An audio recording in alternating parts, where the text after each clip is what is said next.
កាស្ទឹងលឺច្រងពួនយំដីជួមមាត់ស្ទឹងតម្លៃ$500ក្នុង1ម៉ែត្រការ៉េបងប្អូនដីនឹងគឺល្អខ្លាំងជាប់ជាមួយនឹងមាត់ស្ទឹងសៀមរាបចម្ងាយតែ1គីឡូកន្លះពី Pub Street ក្រុងសៀមរាបហើយដីនឹងគឺស្តង់ដារស្អាតទំហំ11ម៉ែត្រគុណជាមួយនឹង62ម៉ែត្រមាន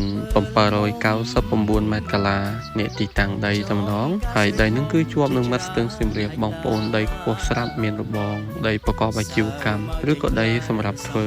Apartment Resort Boutique បាននៅក្នុងក្រុងសៀមរាបចម្ងាយតែ1គីឡូកន្លះពីក្រុងសៀមរាបពី Pub Street ក្រុងសៀមរាបទេបងប្អូ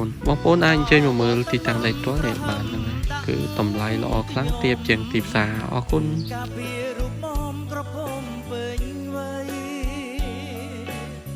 អូចុះមុតទឹកលើស្ពី